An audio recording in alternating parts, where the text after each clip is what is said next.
émission d'information et des formations dénommée Ecclesia Magazine en direct du mardi au vendredi à partir de 8 heures.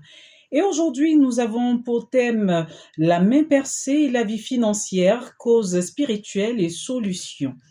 Alors, chers amis auditeurs, c'est un sujet qui touche bon nombre d'entre nous. La main percée, la vie financière, causes spirituelles et solutions. Aujourd'hui, nous avons l'honneur d'accueillir une fois de plus le père Aristide Eba, prêtre du diocèse d'Abidjan et vicaire à la paroisse Sainte-Thérèse de Marcory.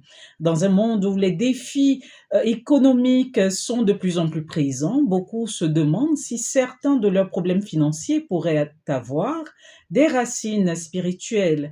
Eh bien, le père Aristide Eba, fort de son expérience pastorale et de sa connaissance des Écritures, nous éclairera sur les causes profondes de cette main percée et nous proposera des solutions pour retrouver une vie financière équilibrée. Alors, je vous invite à vous préparer à cette émission qui pourrait transformer votre perception des finances et de la spiritualité. Père Aristide, bonjour et bienvenue. Bonjour à vous, j'espère que vous allez bien. Oui, ça va très bien. C'est toujours un plaisir de vous recevoir sur les ondes de la Voix de l'Évangile afin de pouvoir partager avec vous ce que vous avez à nous dire, votre lecture de certains sujets qui vous sont proposés. Merci infiniment pour votre Merci aussi à présence. Oui.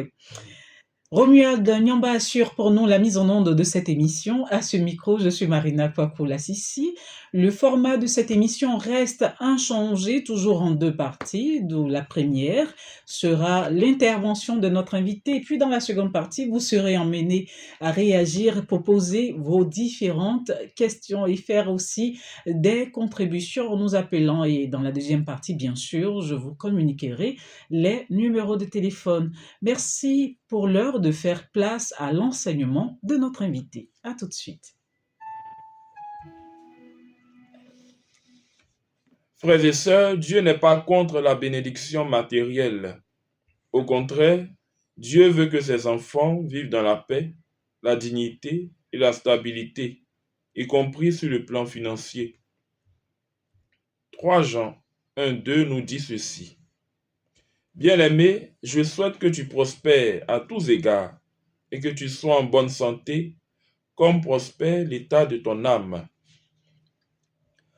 Pourtant, beaucoup travaillent dur, gagnent de l'argent, mais n'arrivent jamais à jouir du fruit de leurs efforts. L'argent entre, mais ne reste pas. Les projets commencent, mais n'aboutissent pas. La Bible appelle cela la main percée. Le problème de la main percée n'est pas d'abord l'absence d'argent, mais l'incapacité spirituelle à conserver, faire fructifier et transmettre ce que Dieu donne. La main percée révèle souvent un désordre invisible, un conflit spirituel autour des ressources et parfois une histoire ancienne que la personne elle-même ne connaît pas. Dans la Bible, quand Dieu veut bénir durablement quelqu'un, il ne commence pas par augmenter les ressources. Il commence par restaurer la capacité intérieure à gérer, garder et transmettre. La main percée n'est pas une malédiction lancée à la légère. C'est un langage biblique pour décrire une fuite permanente des ressources. Cela montre une chose importante. Le problème n'est pas toujours visible. Il est souvent spirituel, ancien ou structurel. Voyons à présent comment comprendre la main percée dans sa profondeur biblique. La main, plus qu'un organe, est une autorité spirituelle. Dans la Bible, que représente la main? La main représente d'abord la capacité de produire. En Deutéronome 28, le verset 12, il est dit ceci. Dieu bénit le travail des mains, pas seulement l'argent. Si la main est touchée, même un bon travail deviendra stérile. 2. La main a également le pouvoir de posséder. En Josué 1, verset 3, il a dit ceci: tout lieu que foulera la plante de votre pied, je vous le donne, comme je l'ai dit à Moïse. Ce verset symbolise l'héritage spirituel et la possession des bénédictions promises par Dieu. La main est donc liée à une possession légitime. Une main percée signifie tu touches, mais tu ne possèdes pas vraiment. La transmission. Dans la Bible, la bénédiction se transmet par l'imposition des mains. Une main percée ne transmet rien. Elle reçoit peut-être, mais ne lègue pas. Deuxième élément que nous allons voir, le percement. D'où vient-il? Un percement n'est jamais accidentel. Il est soit le résultat d'un choc ancien, soit une ouverture progressive, soit une blessure héritée. Spirituellement, une main se perce quand l'autorité est affaiblie, la confiance est brisée, l'ordre divin est rompu. Ce phénomène de main percée peut être lié soit à un envoûtement ou à un sort maléfique jeté à distance à travers des pratiques de sorcellerie et autres, ou un mauvais œil, à savoir la jalousie, la médisance, la calomnie. Que signifie percer spirituellement? Un trou n'apparaît jamais par hasard. Spirituellement, un trou signifie une brèche, une ouverture, un accès non protégé. En Éphésiens 4, 27, il est dit ceci: ne donnez pas accès au diable. Une main percée est une main à laquelle quelque chose ou quelqu'un a accès. La pauvreté ne trouve pas d'explication dans l'inactivité ou la paresse, mais dans une malchance et des blocages permanents à répétition.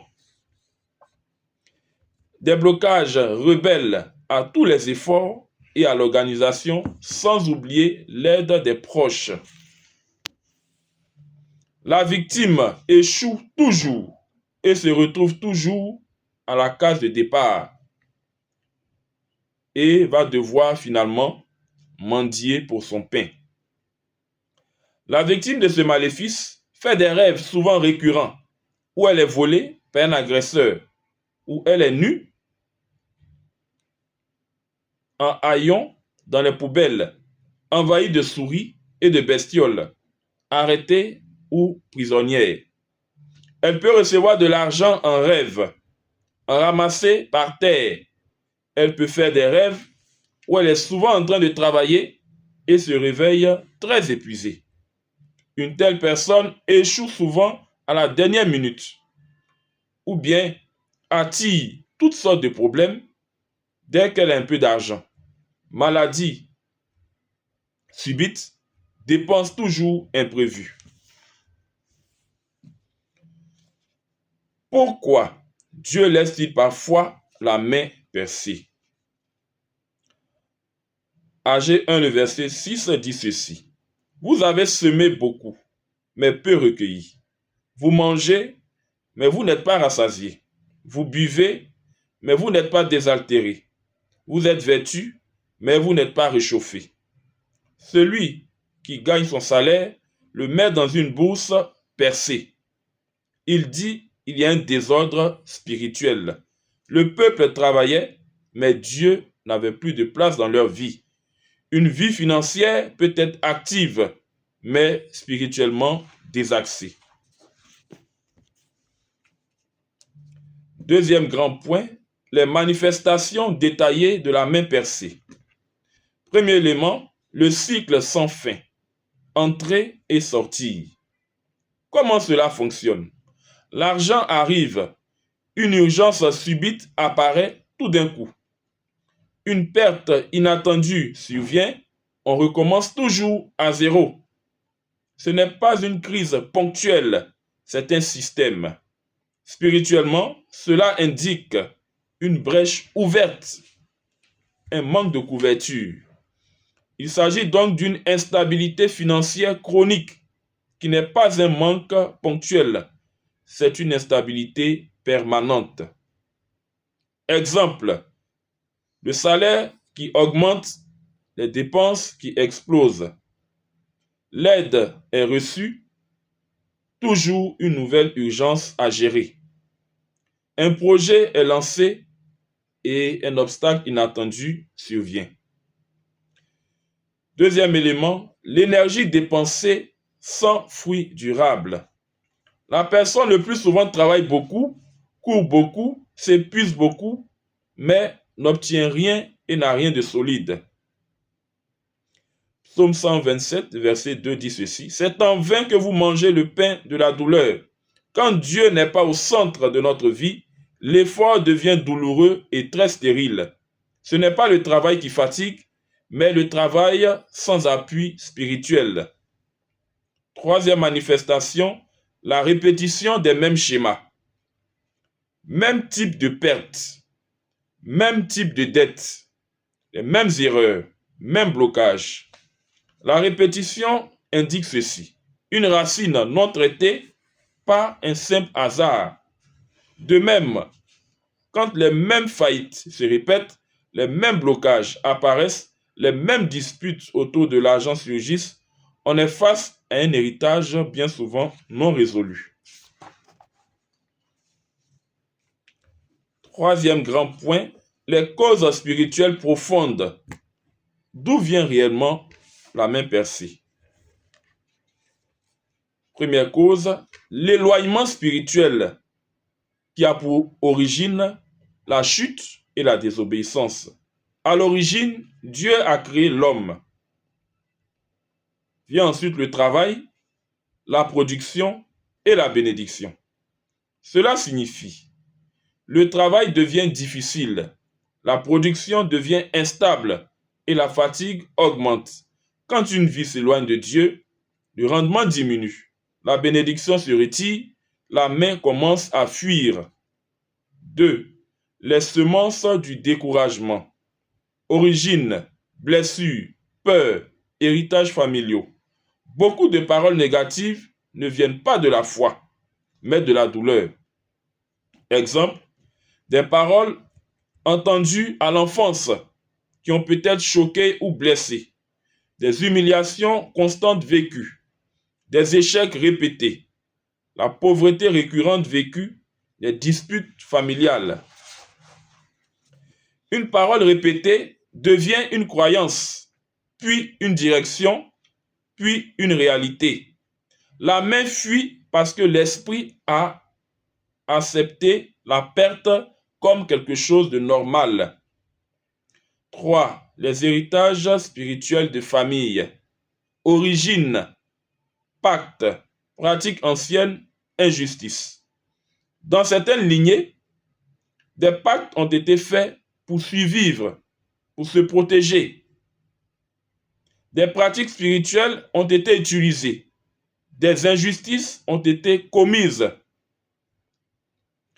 Josué 7 nous dit ceci: le péché d'un seul a affecté toute la maison. Ce ne sont pas des fautes personnelles, mais des portes ouvertes dans l'histoire de la famille. Un autre élément, l'argent impur ou injuste. Origine, peur du manque et compromis. Quand on gagne de l'argent par le mensonge, de manière injuste et en exploitant, cet argent porte une charge spirituelle. Dieu ne peut pas protéger ce qui détruit les autres. L'argent injuste attire des pertes, crée la peur, expose à des attaques mystiques. Un autre élément, le manque de sagesse et de discipline. Origine, immaturité émotionnelle. Certaines dépenses viennent des blessures intérieures, d'un besoin de reconnaissance, d'un vide affectif. On dépense pour se rassurer. Beaucoup dépensent pour apaiser bien souvent une douleur, combler un vide, prouver leur valeur aux yeux des gens. Une main blessée est souvent liée à un cœur également blessé. Comment Dieu répare la main percée? Le processus spirituel complet de restauration financière, ce n'est pas une formule magique, ce n'est pas instantané. C'est un processus spirituel intérieur et pratique par lequel Dieu referme les brèches, restaure l'autorité, puis stabilise la bénédiction. Première étape, la repentance. Fermer les brèches spirituelles. Qu'est-ce que la repentance réellement? La repentance n'est pas se culpabiliser, se condamner, avoir peur. La repentance, c'est reconnaître un désalignement, changer de direction intérieure, revenir sous l'autorité de Dieu. Proverbe 28:13 nous dit ceci: celui qui confesse et abandonne trouve la miséricorde. Tant qu'une brèche est ouverte, la fuite va continuer. Pourquoi la repentance répare la main percée? Spirituellement, le péché ouvre des accès. La désobéissance à Dieu affaiblit la protection. Le compromis crée des trous invisibles. Ésaïe 59, verset 1 au verset 2, affirme que la main de Dieu n'est pas trop courte pour sauver, ni son oreille trop dure pour entendre, mais que ce sont les fautes, les péchés, les mensonges et iniquités du peuple qui créent une barrière, le cachant à Dieu et l'empêchant d'être entendu. La repentance agit donc comme un sceau spirituel. Elle ferme, elle restaure et elle réaligne. Domaine précis à présenter à Dieu. Pour une vraie réparation, il faut être très précis. Pratique injuste, même petite. Mauvaise motivation. Rancune liée à l'argent. Promesse non tenue. Compromis répété. Dieu ne demande pas la perfection, il demande la vérité. Deuxième étape, après la repentance, la guérison des paroles. Réparer la bouche pour réparer la main. Pourquoi Dieu commence par la bouche? Matthieu 12:34 nous dit ceci: c'est de l'abondance du cœur que la bouche parle. La main exécute ce que la bouche a autorisé. Si la bouche dit « je perds toujours, je suis un perdant », la main va obéir inconsciemment. Les paroles créent des autorisations spirituelles. Paroles répétées égale croyance, puis décision, puis habitude, puis résultat. Osée 4:6 nous dit également ceci: mon peuple périt par faute de connaissance. Une parole négative devient une alliance invisible. 3. Le processus de guérison des paroles. Il se fait en 3 mouvements. Premier mouvement, renoncer. Je renonce aux paroles de perte et d'échec. Deuxième mouvement, pardonner. Fais l'effort de pardonner à ceux qui ont parlé négativement. Troisième mouvement, remplacer par la parole de Dieu. Deutéronome 28:8 nous dit ceci: le Seigneur ordonnera à la bénédiction d'être avec toi. Dieu ne supprime pas le vide, il le comble. Troisième étape, la rupture des héritages négatifs. Comprendre les héritages spirituels. Un héritage peut être un comportement répété, une pauvreté chronique, une instabilité constante, des conflits autour de l'argent à tort et à travers. Ce ne sont pas toujours des fautes personnelles, mais des conséquences spirituelles transmises. 2. Pourquoi ces héritages affectent la main? parce qu'ils influencent parfois les décisions, conditionnent les croyances, attirent les mêmes résultats. Tant que la racine reste, le fruit se répète. 3. Comment Dieu rompt ses héritages? Galates 3,13 nous dit ceci: Christ nous a rachetés de la malédiction. Par la foi en l'œuvre de la croix, la renonciation consciente, l'acceptation de la nouvelle identité en Jésus, la croix ne nie pas le passé, elle l'annule dans ses effets. 4e étape, l'obéissance financière, restaurer la confiance et l'ordre. Pourquoi Dieu touche l'argent après le cœur? Luc 16,11 nous dit ceci: Si donc vous n'avez pas été fidèle dans les richesses injustes, qui vous confiera le bien véritable? Dieu teste la fidélité avant l'abondance. L'obéissance financière n'est pas un paiement à Dieu, mais une preuve de confiance. 2. Donner comme acte spirituel. Donner, c'est dire: je ne dépends pas seulement de l'argent, mais Dieu est ma source. Dieu ferme la porte à la peur du manque. 3. L'ordre financier attire la bénédiction. Dieu bénit la discipline, la constance, la transparence. 1 Corinthiens 14,40 nous dit ceci: que tout se fasse avec ordre. Le désordre entretient bien souvent la fuite. 5e étape, la sagesse pratique. Apprendre à garder ce que Dieu nous donne. Dieu ne remplace pas la sagesse par le miracle. La sagesse, c'est planifier, prioriser, différer certains désirs et aspirations. Une main réparée doit apprendre à toujours garder. Guérir les blessures liées à l'argent. Beaucoup dépensent pour se rassurer, pour se faire voir, pour combler un vide. Dieu guérit aussi le cœur. Sinon, la main se reperce. La stabilité comme un signe de guérison. La guérison se voit quand les pertes diminuent, la paix du cœur augmente, les décisions deviennent calmes. Dieu installe d'abord la stabilité, puis l'abondance.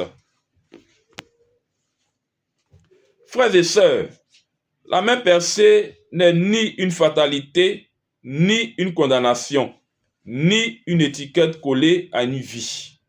Elle est un signal spirituel. Ce que nous avons compris aujourd'hui, c'est que Dieu n'est pas contre la bénédiction matérielle. Le problème n'est pas toujours le manque, mais souvent la fuite, l'instabilité, la perte du fruit. La main percée révèle des brèches spirituelles, des paroles anciennes, des héritages non réglés, un désordre intérieur ou pratique, parfois un éloignement progressif de Dieu. Mais la bonne nouvelle, c'est celle-ci. Dieu ne révèle jamais un problème sans proposer une solution. Dieu ne se contente pas de remplir une main vide. Il répare la main qui fuit.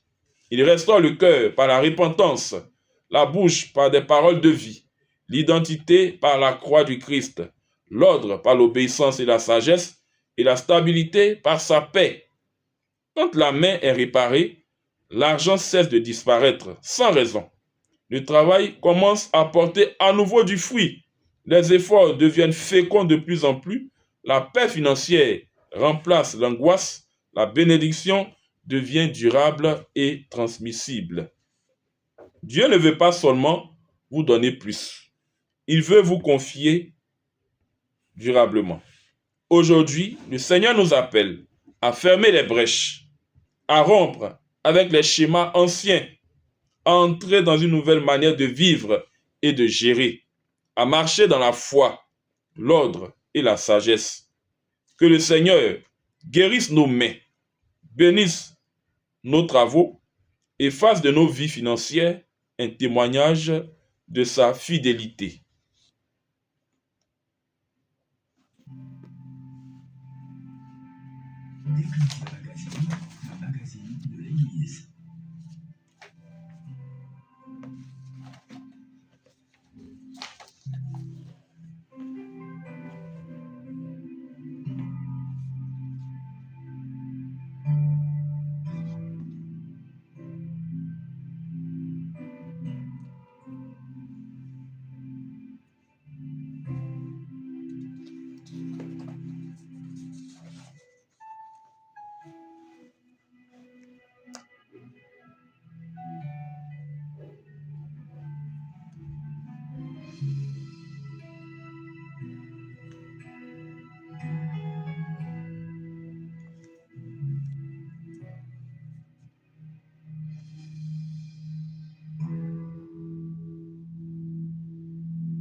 Vous avez raison de rester connecté à la Radio nationale catholique pour suivre Ecclesia Magazine aujourd'hui. Nous parlons de la main percée et la vie financière, causes et solutions avec notre invité, le père Aristide Eba. Nous le rappelons, est prêtre du diocèse d'Abidjan, vicaire à la paroisse Sainte-Thérèse de Marcory.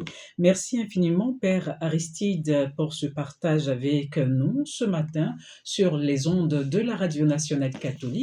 Pour cette seconde partie, vous êtes aussi invité à nous rejoindre au 07 59 55 54 24 ou le 05 55 03 46 60 ou encore le 01 42 85 87 06 pour poser vos différentes questions ou faire des contributions. Père Aristide, dites-nous, pensez-vous que la culture et l'environnement social d'une personne influencent sa relation avec l'argent et la spiritualité? D'ailleurs, si oui, dites-nous comment. Alors, est-ce que vous pensez que la culture et l'environnement social d'une personne influencent sa relation avec l'argent et la spiritualité? Bon, bien évidemment, aujourd'hui, l'environnement dans lequel nous vivons, les cultures auxquelles nous appartenons peuvent souvent nous influencer Hmm. dans notre relation avec l'argent. Parce qu'on a vu que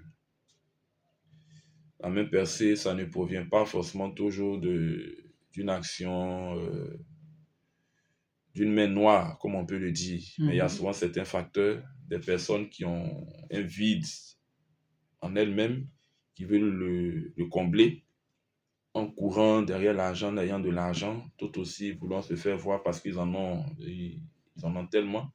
D'autres aussi ont peut-être subi des blessures dans le passé. Oui. On dit à quelqu'un comme ça, toi tu ne vas jamais réussir, tu ne seras jamais bien. Donc la personne grandit avec ça et lorsqu'il arrive à un certain niveau, il peut travailler.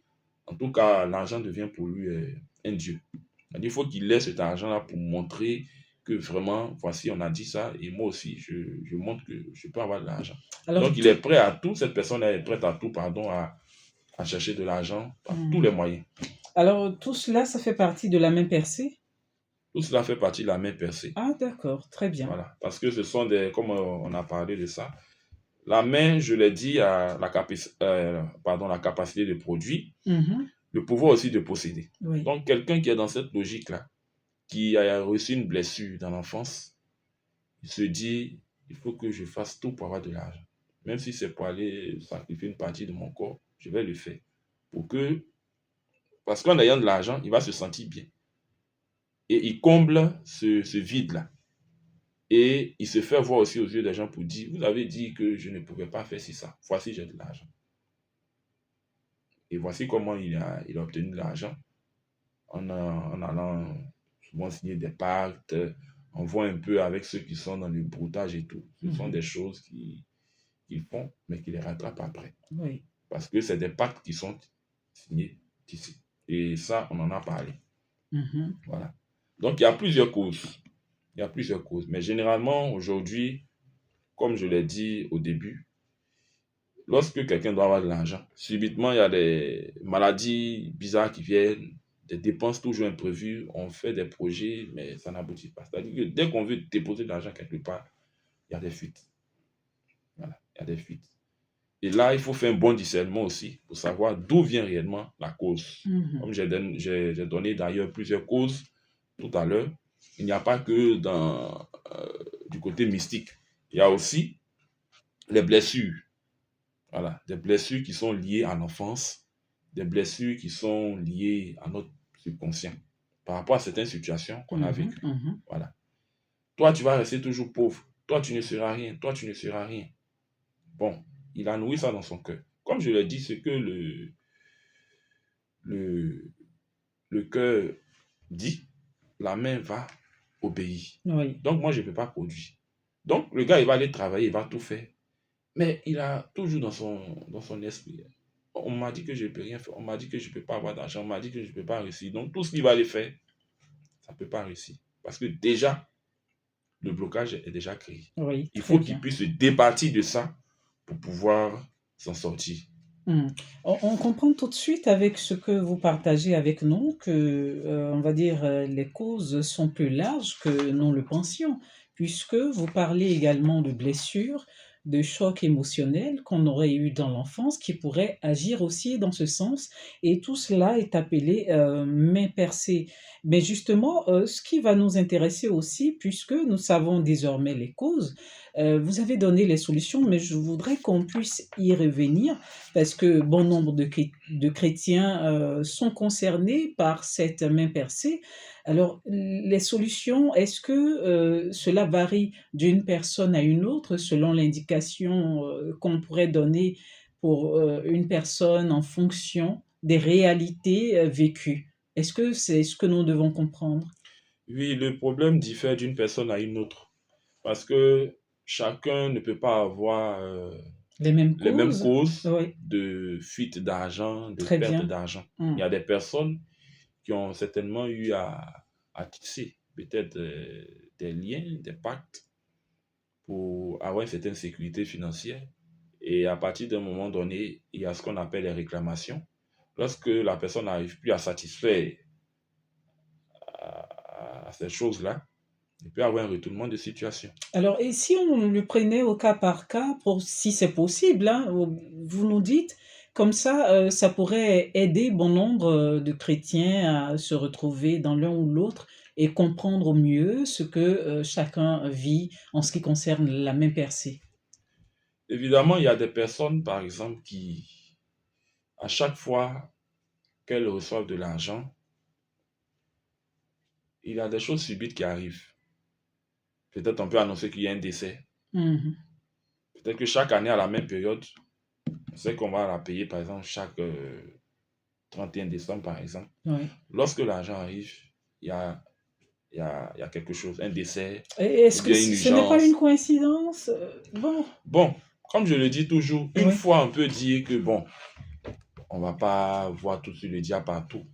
Deux fois, trois fois. Mais j'ai parlé tout à l'heure d'échecs, d'actions répétées. oui. Lorsque ça se répète, il faut commencer à faire le discernement pour Mhm. voir. Ça peut Alors, être dû, la répétition, combien de fois avant de pouvoir bon, s'inquiéter? autant de fois. Oui, Parce autant que de avant de fois. pouvoir tirer, pardon, une conclusion, on ne peut Mhm. pas dire à la première action, deuxième action, troisième action.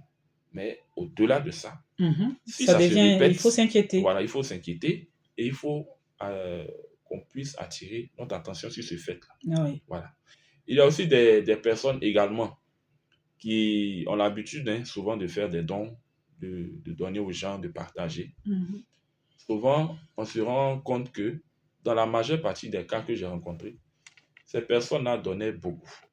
était vraiment très généreuse.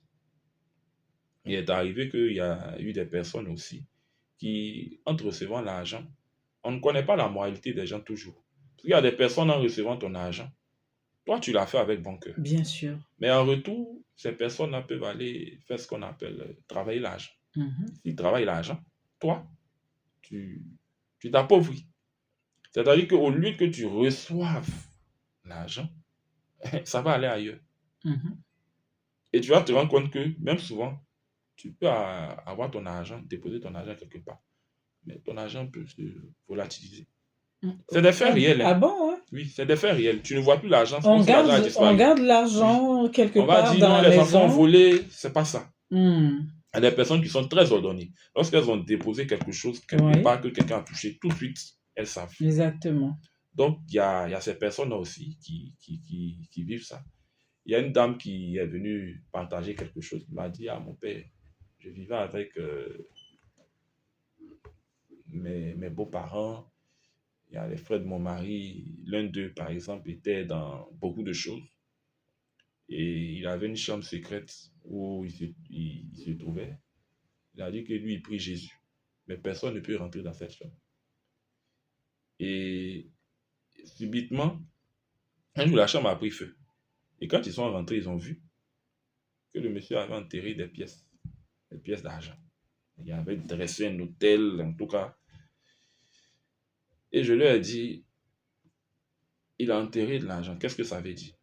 Et j'ai posé la question, est-ce que ton mari arrive à pouvoir s'en sortir? Elle dit effectivement non. Lorsqu'il reçoit l'argent se volatilise. Donc en priant, en faisant du discernement, il a compris que c'était dû à ça. L'argent que lui donne, il le fait avec le cœur. Mais l'autre, quelles sont ses intentions? De pouvoir l'appauvrir. Aujourd'hui, on peut avoir quelqu'un facilement. On peut appauvrir quelqu'un facilement. Moi, je vous donne et vous vous dites, bon, il m'a donné. Pourquoi c'est lui que toujours Dieu bénit? Je vais aller faire des choses et puis, au lieu que l'argent revienne chez moi, je n'ai plus d'argent. Je ne reçois même plus. C'est-à-dire que la main même elle est percée. Voilà. Et là, c'est tout un processus pour restaurer les choses. Voilà, pour restaurer les choses. Comme je l'ai dit, ce n'est pas magique. Ce n'est pas magique, il n'y a pas de formule magique pour dire, voilà, l'argent revient. Mais c'est progressif. Alors, beaucoup de personnes se retrouvent dans ce schéma-là.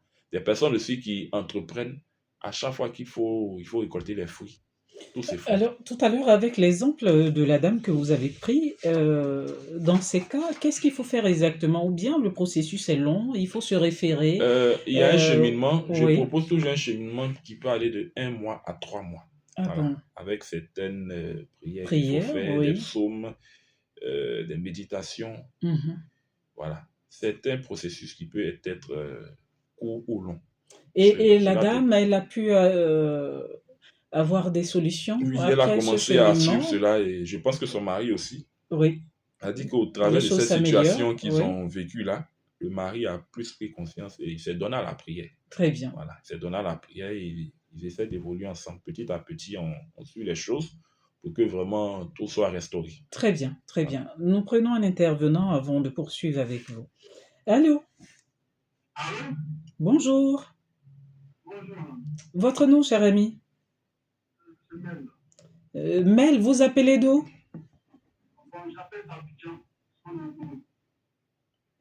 Abidjan est très vaste, hein? Yopougon, très bien. Mel, nous vous écoutons, allez-y. Voilà, bon, je remercie le week-end pour vraiment l'intervention très enrichissante. Alors, moi, ma préoccupation, c'est au niveau du témoignage que nous avons. Quand on est généreux, c'est qu'on donne, on a la même partie, il y a des conséquences. Et des conséquences assez lourdes quand même. Alors, la Bible nous enseigne à être généreux, à avoir bon cœur, envers les uns et les autres.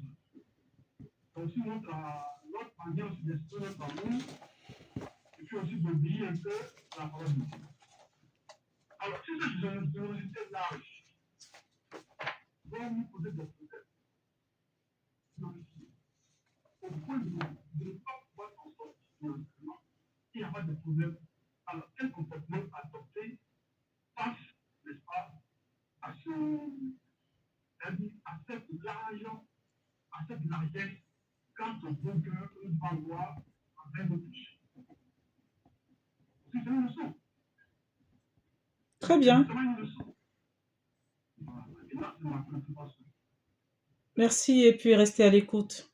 Mon père, qu'est-ce que vous en pensez?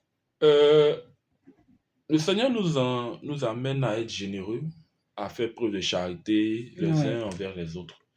Aujourd'hui, nous vivons dans un monde où la spiritualité a pris plusieurs facettes. oui. Voilà. Et là, en tant que chrétien, conscient de certains phénomènes et certaines réalités que nous vivons dans le monde actuel, moi je dis toujours aux gens, lorsque vous devez faire un don, il faut prier sur ce don-là. Vous devez faire un don d'argent, il faut prier sur cet Et y argent. a-t-il une prière indiquée, Non, pas de précise qu'il faut prière. faire? On confie ça à Dieu. Oui, Simplement, on demande au Seigneur Seigneur, par exemple, j'ai reçu de l'argent, je vais faire un don. Je veux que par ce don-là, tu puisses vraiment m'ouvrir certaines portes. oui. Bon, c'est un exemple de prière, hein. Cet argent-là aille en de bonnes mains. Très bien. Et cette personne qui va recevoir l'argent, que tu puisses éloigner véritablement toute action maléfique, toute mauvaise intention, toute mauvaise pensée sur cet argent. Et puis, vous faites le don. Pareillement aussi pour celui qui reçoit de l'argent, il faut toujours prier. Hmm. Quelqu'un peut venir nous faire un don. Aujourd'hui, vous savez, on vit dans un monde où il y a le mysticisme est très développé. Donc aujourd'hui, quelqu'un peut travailler l'argent et puis vient, il te donne. Toi, tu ne sais pas, ah, c'est beaucoup d'argent. Mais quand tu reçois, après, il faut voir comment ça se passe. Hier, je lisais un témoignage d'une dame qui dit qu'elle faisait beaucoup de dons. Elle donnait beaucoup d'argent aux gens. Et à une personne, elle a donné de l'argent.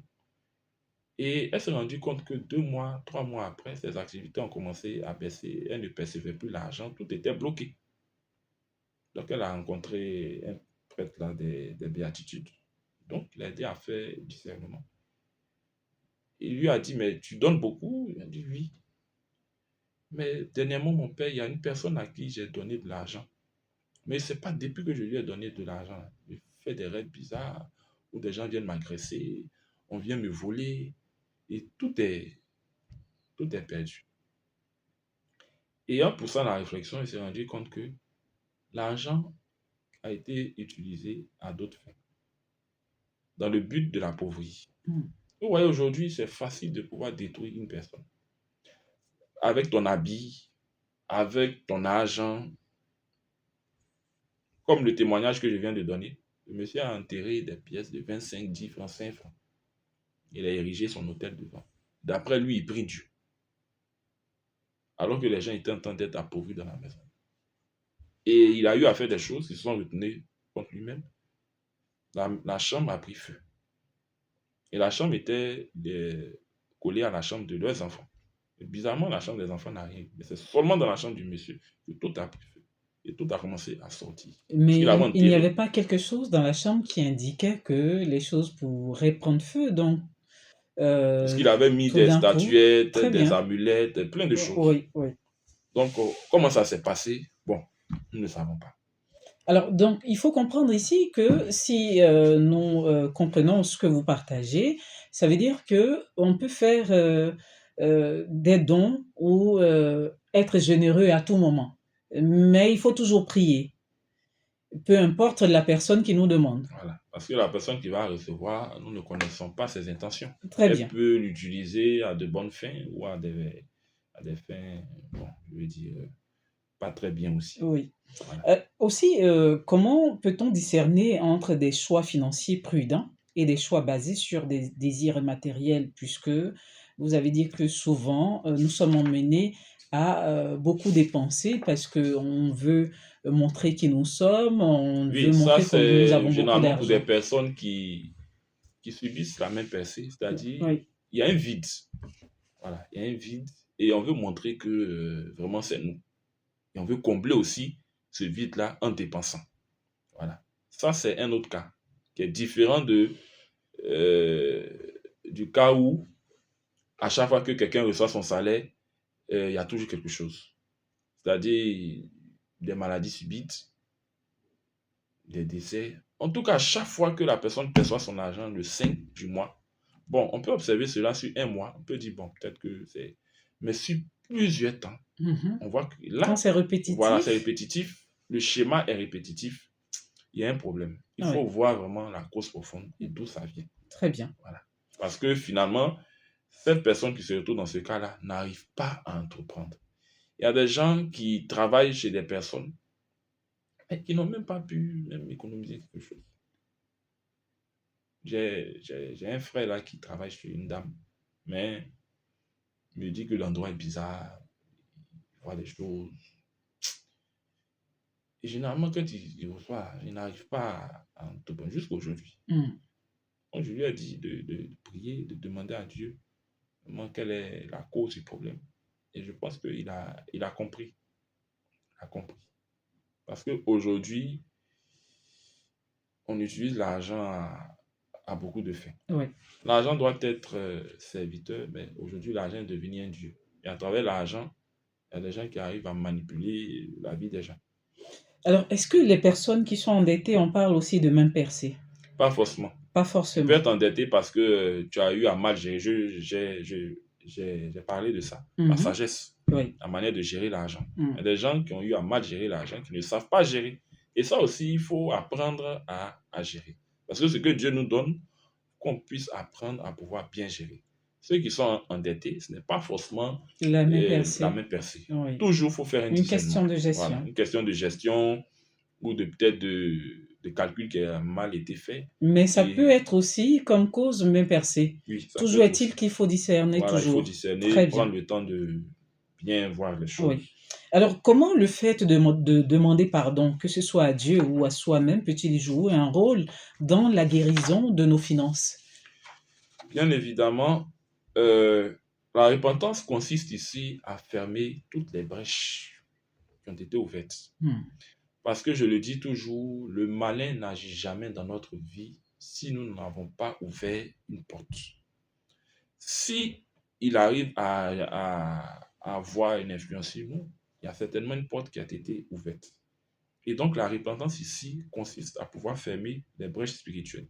Parce que lorsque nous vivons constamment dans la désobéissance à Dieu, dans plein de choses, c'est un accès que nous ouvrons à l'ennemi. Et l'ennemi peut se servir de tout ce qu'il veut pour nous assujettir. Et voilà, donc on a besoin de faire une repentance. On a besoin de demander pardon à Dieu. Peut-être dans nos manières de faire, nous avons peut-être eu à ouvrir des portes sans le savoir. Il faut que nous puissions arriver à nous repentir Hmm. pour que lui, Dieu, il puisse rétablir les choses. Voilà. Donc la repentance, elle est très importante dans ce processus. Alors, pour les solutions, vous avez cité pas mal d'éléments Oui, la et guérison des paroles, par exemple, oui, réparer la bouche très pour bien. réparer la main. Hmm. Voilà. Alors, nous l'avons dit, cela s'adapte en fonction de chaque situation. Est-ce que, pour celui qui se retrouve aujourd'hui, en entendant cette émission, se retrouve dans cette, réalité, qui est-ce qui doit voir exactement pour sortir, de ce chemin Bon, bien habituel, de ce évidemment, carcan? il faut voir Oui. un prêtre qui pourra vous aider dans la mesure de ce qu'il pourra faire. Mmh. Sinon, il peut orienter vers quelqu'un qui s'y connaît mieux dans Très ce bien, domaine. très bien. Donc il faut se référer à un prêtre tout simplement pour trouver des solutions. Très bien. Alors, en ce qui concerne, toujours la main percée, comment une communauté spirituelle peut-elle soutenir je dirais, est-ce que, la main percée pourrait toucher une communauté? Est-ce que Oui, ça arrive? oui, ça peut arriver. Souvent, il y a nos parents ou grands-parents qui ont eu à faire des choses qui peuvent avoir des répercussions sur nous.